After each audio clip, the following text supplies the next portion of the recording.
Alright, तो इसमें एक चीज आती है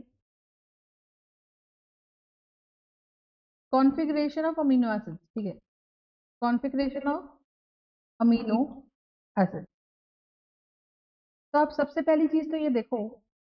कि हमारे पास एक अमीनो एसिड है CH2 COOH NH2, ठीक है, इसे हम क्या बोलते हैं, ग्लाइसिन, ठीक है, ओके। अब ग्लाइसिन में ये वाला carbon, there is no chiral carbon, ठीक है, क्योंकि कोई भी कार्बन कायरल नहीं है तो हम बोलेंगे it is optically inactive amino acid, it is optically inactive amino acid, ठीक है, एक चीज। फिर हम लिखेंगे all rest all amino acid, rest all amino acid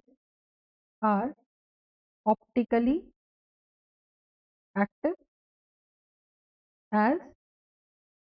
they all have one chiral carbon, ठीक है।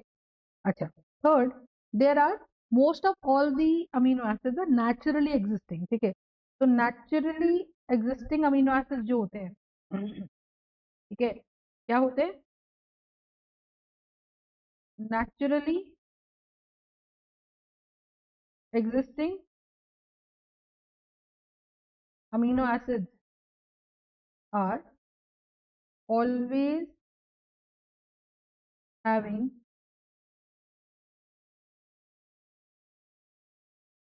L configuration, सही है, so they will always have L configuration, ठीक है। तो L configuration क्या होता है, देखो L configuration का मतलब जब हम इनका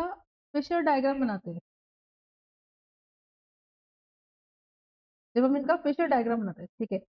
तो उसमें कार्बन, यहाँ पे H, यहाँ R, यहाँ COOH और यहाँ NH2, ऐसे अमीनो एसिड जिसमें NH2 ग्रुप टुवर्ड्स लेफ्ट आता है, ठीक है, ऐसे अमीनो एसिड जहाँ पे NH2 ग्रुप टुवर्ड्स लेफ्ट आता है, ठीक है, this is called as L configuration, ठीक है। और क्योंकि ये L कॉन्फ़िगरेशन है तो हम क्या बोलेंगे कि भाई जितने भी हमारे existing naturally existing amino acid हैं उन सबका L कॉन्फ़िगरेशन आता है, ठीक है। अच्छा, एक और चीज, ठीक है, अब इसमें क्या होता है, जैसे ये कार्बन कायरल हो गया, तो ऐसा नहीं कि L कॉन्फ़िगरेशन है तो D नहीं होगा, D भी होगा, बट द पॉइंट इज जैसे C है, अब मैं NH2 को यहाँ लिख दूं, ठीक है, और COOH को यहाँ लिख दूं, H और R मेरा वही रहा, तो फिर ये मेरा D कॉन्फ़िगरेशन। तो होगा क्या कि मैम इसके अंदर जो L कॉन्फ़िगरेशन है उसमें जो NH2 ग्रुप है is towards left, NH2 group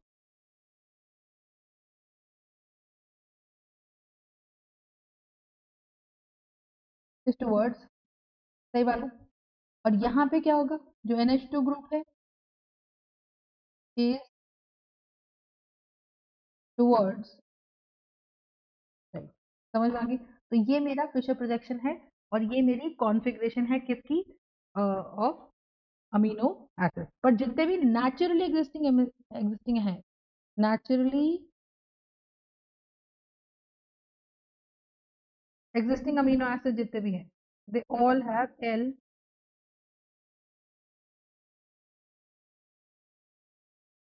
configuration, so all the naturally existing amino acids have L configuration, got the point,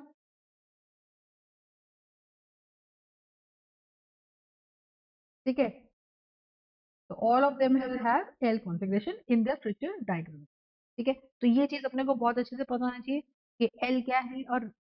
D configuration क्या है, ठीक है। That's it, thank you so much for watching and stay tuned and like, share and subscribe.